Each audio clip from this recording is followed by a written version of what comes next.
Here's a thought experiment. Erase everything you see, then erase time, then erase space. What remains? Nothing or something. Some modern physics frameworks suggest even a vacuum could still hold the seeds of a universe. The challenge is that our words begin to fail because nothing may not exist in the way we imagine. In this video, we'll look at what cosmologists and quantum physicists say in 2025.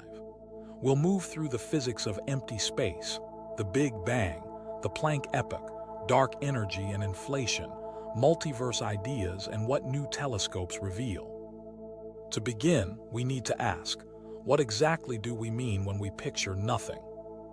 Why nothing is harder to define than something. When people think of nothing, they often picture a vast blankness, no matter, no light, no space, a pure emptiness that feels simple and unquestionable. Yet when physics puts this picture under scrutiny, it immediately fractures. What looks like a void reveals structure. Even stripped of stars, particles, and radiation, what is left still has rules, values, and measurable behavior. Physics treats anything with measurable properties as something.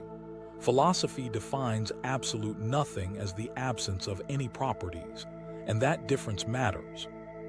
The tension becomes clear once we ask what the void is actually made of. In physics, even if every atom and photon is removed, fields still extend throughout space. Theoretical calculations show energy fluctuations are unavoidable. What are sometimes described as virtual pairs are not literal particles popping in and out, but a shorthand that emerges from quantum field mathematics. Their effects, though indirect, are measurable. Shifts in atomic energy levels, tiny forces between plates, and corrections in spectra. Experiments like the Casimir effect and precise atomic observations, such as the Lamb shift, confirm that these fluctuations alter real systems. That doesn't mean philosophers, absolute nothing has ever been detected. It only shows that the physical vacuum we can measure is never featureless. This contrast sets up a profound divide. To a philosopher, nothing must mean no rules, no dimensions, no framework at all, the complete negation of being. For science, such a state cannot be part of an equation or an experiment precisely because there are no properties to observe. Scientists are therefore compelled to treat the quietest possible vacuum as something rather than nothing. If they tried to model true absence, current theories would lose internal consistency. At that point, the question shifts. Should we privilege the philosopher's ideal definition, declaring that science has never encountered genuine nothing?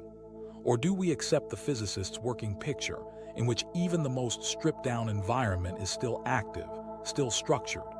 The answer shapes how we describe the origin of the universe.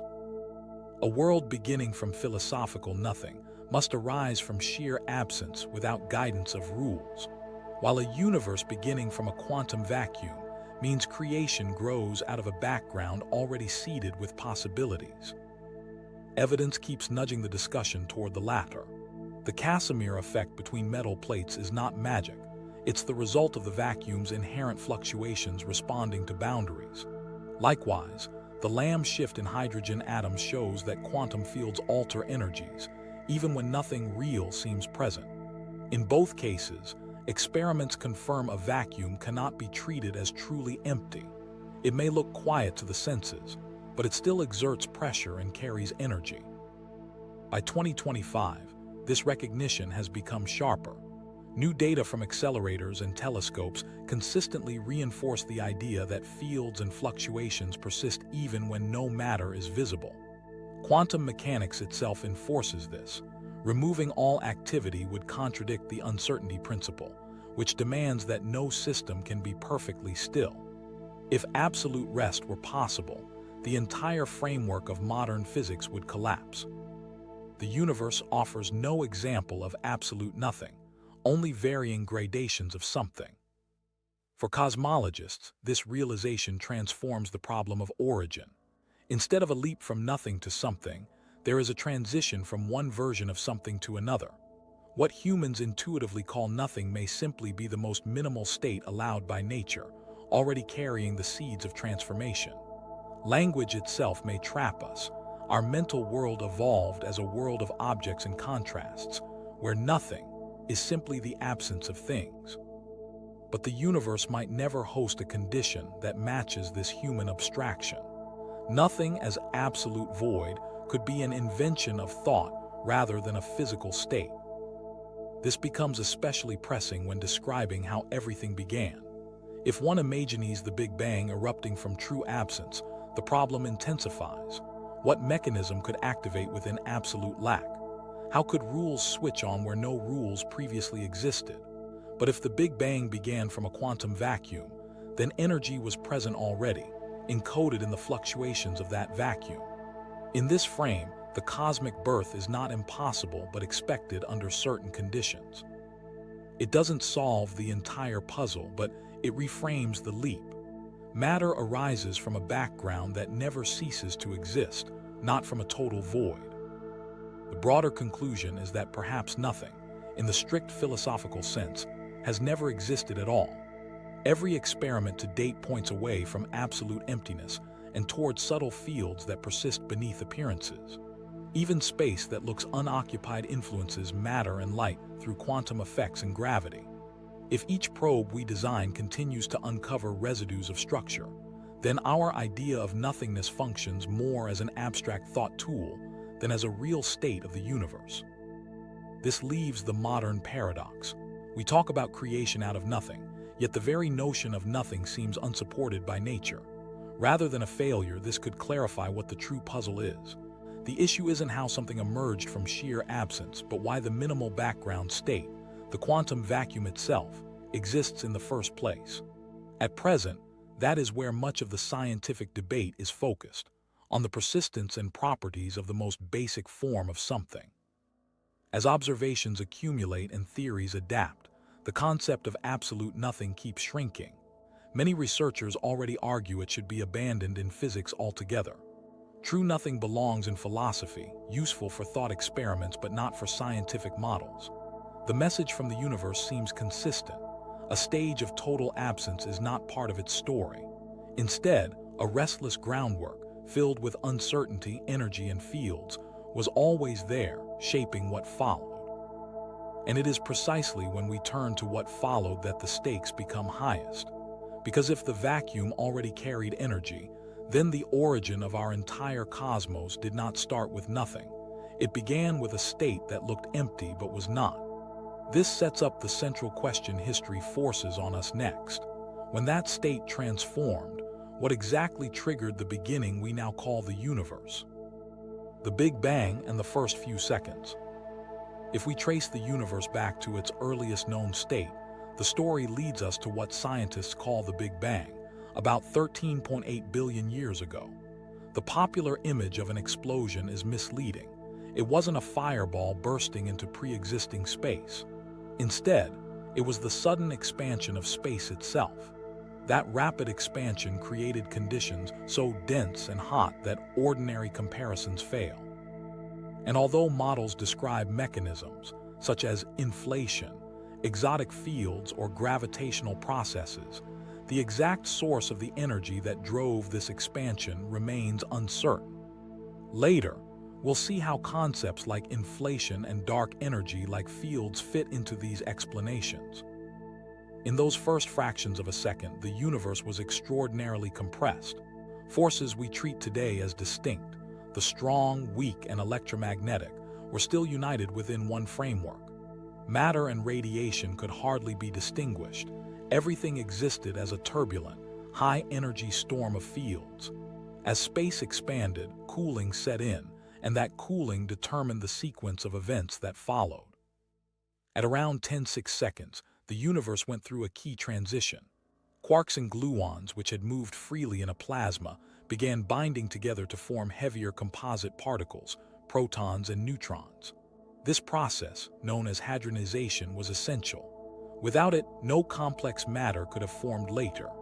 Within about 1 second, the universe contained a dense bath of these particles, along with electrons and neutrinos, though the environment was still opaque and unimaginably hot. Only minutes afterward did the next chapter unfold. As temperatures dropped further, nuclear fusion reactions occurred on a cosmic scale, producing helium and traces of light elements like lithium. This brief period is called BigBang nucleosynthesis. Observations today of primordial element abundances, a universe made of about 75% hydrogen, about 25% helium, and less than 1% of other light elements, match the predictions of these calculations with striking accuracy. That agreement remains one of the strongest confirmations that modern descriptions of the Big Bang capture real events. Even with these successes, many features were still out of reach in the first seconds. Photons, the carriers of light, could not yet spread freely. Charged particles kept intercepting them, keeping the universe filled with a dense fog. For hundreds of thousands of years, light remained trapped within this opaque plasma. Only after about 380,000 years did temperatures fall enough for electrons to settle into stable orbits around nuclei. This event, called recombination, transformed the plasma into clear matter, neutral atoms, and released photons into open space for the first time. Those photons still stream through the cosmos today as the cosmic microwave background. It provides us with direct observational evidence of that epoch. Yet even with this detailed reconstruction, scientists face a barrier when they attempt to trace time all the way back to the very beginning. At about 1 × 10^43 seconds, an instant known as the Planck time, our established theories no longer function. At those scales, the basic fabric of physics itself tears apart. General relativity, which describes gravity, and quantum mechanics, which governs the smallest scales, no longer can be applied consistently. This isn't just a missing number but a breakdown in the frameworks entirely. We don't know whether time, or space, existed in any recognizable sense before this cutoff, and so we cannot say what it means to speak of a beginning. This wall at the Planck time introduces a fundamental ambiguity. If no equations describe those conditions, then asking what came before the Big Bang may not even be meaningful in familiar terms. In physics, the singularity at time zero is not a physical point inside the cosmos, but a signal of theory failure. It forces us to acknowledge that our picture of the early universe is stitched together from pieces. Well-tested laws apply after a trillionth of a second. Reliable observations appear at recombination, but the first instant remains theoretical territory. And this makes the contrast especially sharp. From 1 second onward, and certainly from a few minutes after the beginning, we can cross-check predictions against data, light element abundances, the relic neutrino background, and the microwave background radiation. These are real fossils from the infant universe. But from the Planck era itself, no signals reach us. That transition marks the border between what is tested and what is only inferred.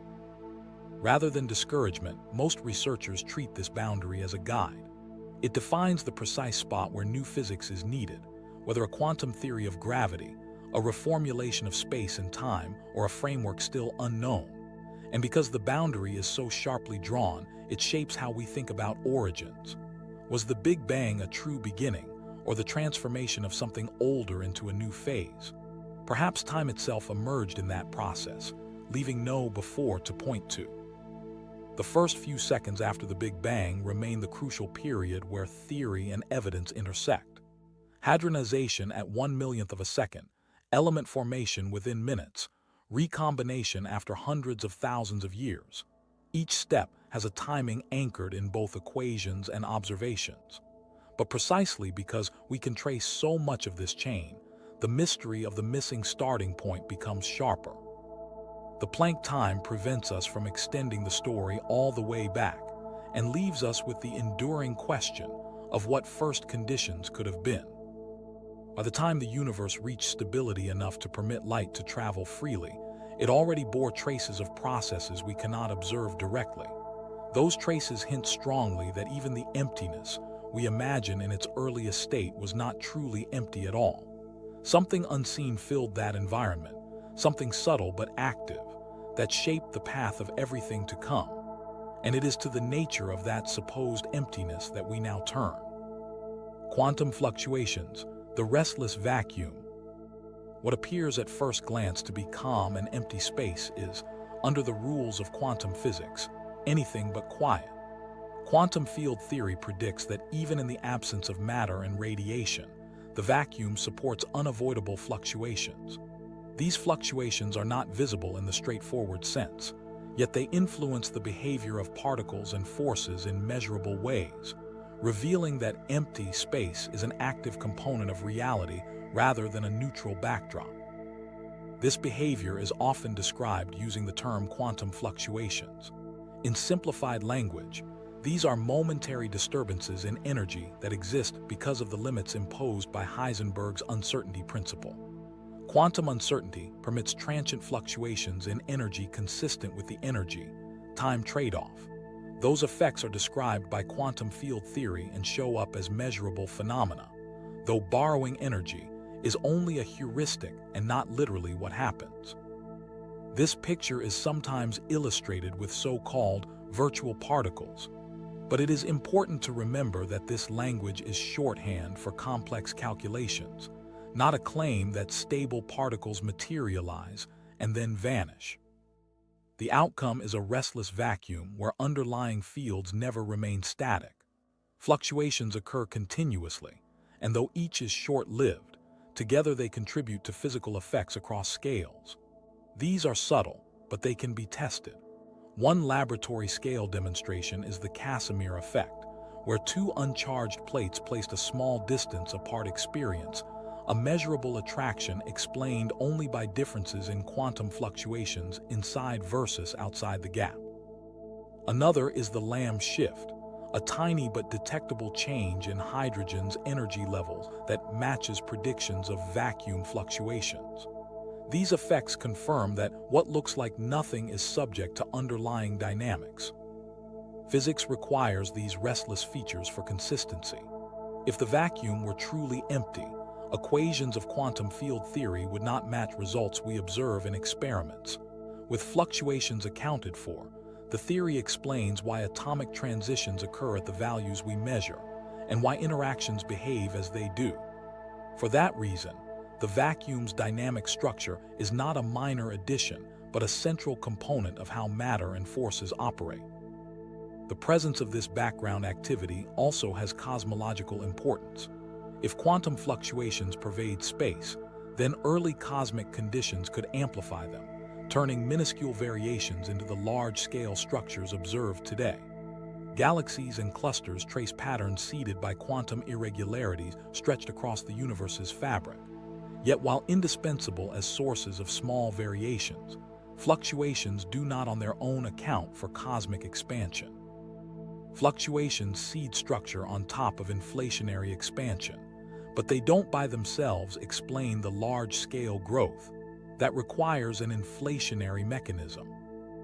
Understanding why temporary changes in energy arise requires returning to the principle that defines them.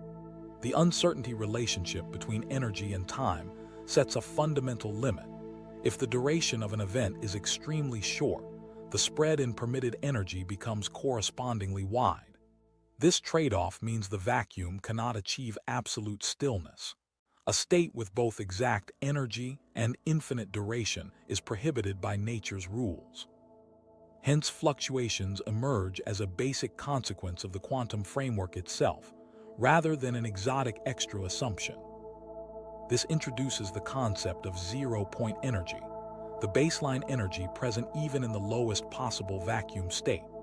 It cannot be reduced further without violating uncertainty, and though it is not directly usable as a conventional power source, its existence manifests in phenomena like the Casimir effect. On far larger scales, cosmological surveys suggest vacuum energy contributes to the universe's acceleration, commonly associated with what we call dark energy. Here, effects first uncovered in atomic systems linked to the fate of the cosmos itself. Because fluctuations are inevitable, they raise profound questions about origins. If quantum disturbances persist everywhere, always, one might wonder whether some fluctuation could expand into an entire universe. Indeed, Some theories explore scenarios where a patch of vacuum subjected to unstable conditions inflates into a new domain of space-time. In such views, universes are not formed from true absence, but from processes inherent to the restless vacuum. Still, that idea remains speculative, and most physicists separate the role of fluctuations, seeding variation, from mechanisms like inflation, which provide the rapid expansion necessary for large-scale creation. The importance of distinguishing metaphor from mechanics cannot be overstated. Talking about particles popping in and out is a vivid image, but technically misleading if taken literally. Quantum field theory does not track actual miniature objects appearing and disappearing. Instead, it describes fields whose possible excitations shift momentarily under uncertainty. The virtual particle language remains useful for calculations, particularly in representing short-term interactions, but it should always be read as a methodological tool. This reminder avoids overstating the case and keeps the description aligned with what experiments truly confirm. Taken together, evidence shows that the vacuum is neither inert nor incidental. Subatomic measurements, precise atomic spectra, and controlled physics experiments all point to hidden activity embedded in even the clearest space. Fluctuations provide a consistent explanation that links theory to observation, ensuring that what we calculate on paper agrees with how nature behaves when tested. Far from being empty, vacuum is now regarded as a foundation supporting the entire edifice of modern physical theory. The implication becomes clear. When cosmologists reconstruct the early universe, they rely on the restless vacuum both as an ingredient and as a framework. Without fluctuations, galaxies would not have condensed in the patterns we now map across the sky. Without baseline vacuum energy, cosmic acceleration could not be explained. The basic truth is that absence, as imagined by common intuition, is incompatible with how the universe actually works. Yet the explanatory reach of quantum fluctuations has limits. They account for structure but not for the very existence of spacetime.